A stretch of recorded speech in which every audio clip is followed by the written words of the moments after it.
your own family turns against you, truth becomes a battle of survival.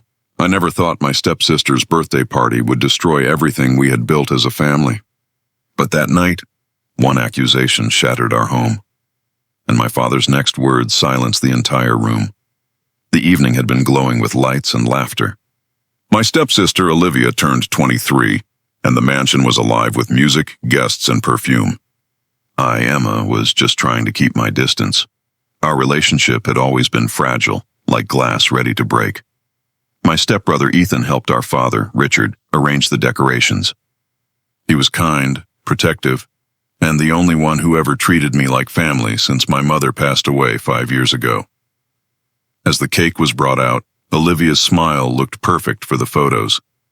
But her eyes told another story. There was jealousy in them, a quiet storm I'd learned to ignore.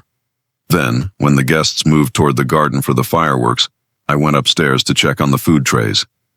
That's when everything changed. Olivia came rushing down, her makeup smeared, tears streaming, screaming for everyone to hear. Ethan attacked Emma upstairs. The room froze. Glasses slipped from hands, the music stopped, and my heart sank into my stomach. My father's face went pale. "What did you just say?" he asked, his voice trembling between disbelief and fury. Olivia sobbed harder, clinging to him. She was crying. "I heard her. He tried to hurt her." I stood there speechless. Everyone turned toward me, waiting for my reaction, but I could barely breathe. Ethan's face went blank with shock, and in that moment, I knew. Something much darker was behind her tears. The police were called. Within minutes, blue lights flashed outside our home. Ethan was taken aside, his hands shaking as my father tried to calm Olivia. She played her role perfectly, trembling, innocent, whispering, "I just wanted to protect her." "Emma," the officer asked, "is this true?" My mouth opened, but no words came out. All eyes were on me. My father looked torn apart, wanting to believe both of us. I don't know what's happening," I finally said. "He didn't touch me." "I wasn't even upstairs," Olivia gasped dramatically. "You're defending him because you're scared." Her words sliced through the air. I saw Ethan's eyes fill with helpless rage. He wanted to speak, but our father stopped him with a raised hand. "Enough," Dad said. "I'll handle this inside." The officers hesitated but left, saying they'd return if needed. When the door closed, silence fell. Thick, cold, unbearable. My father looked at Ethan, then at me. "Emma, tell me the truth," he said quietly.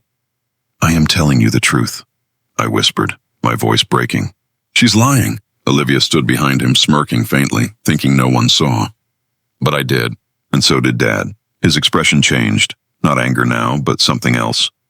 Realization. The next morning, my father asked everyone to meet in the living room. His face was hard, unreadable. The sunlight through the curtains made everything look too calm for what was coming. "Last night," he began, "something terrible happened in this house. But before I say another word, I want you all to listen to this." He pressed play on his phone. The sound of voices filled the room, Olivia's voice clear and sharp. "Make sure the bruise looks real. Dad always believed me more than her.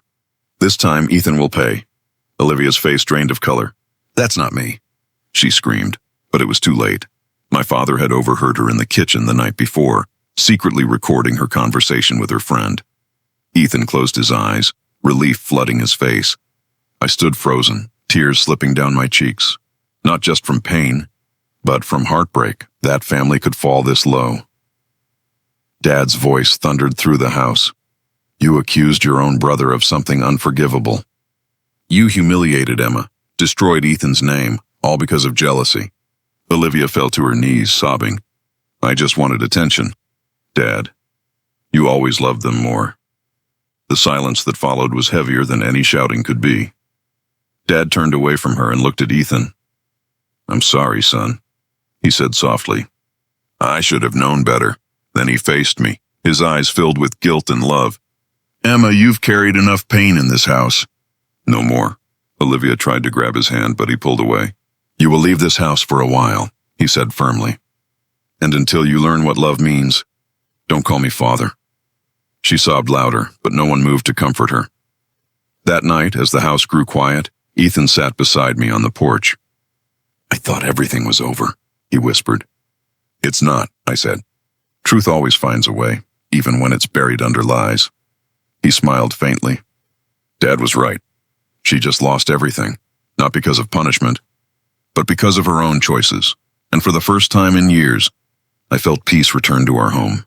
Family is not about blood. It's about truth, forgiveness, and the courage to stand for what's right. Sometimes the loudest cries come from the guiltiest hearts. But in the end, truth whispers loud enough for the world to hear. Elder Tales Stories, where every truth has a heartbeat.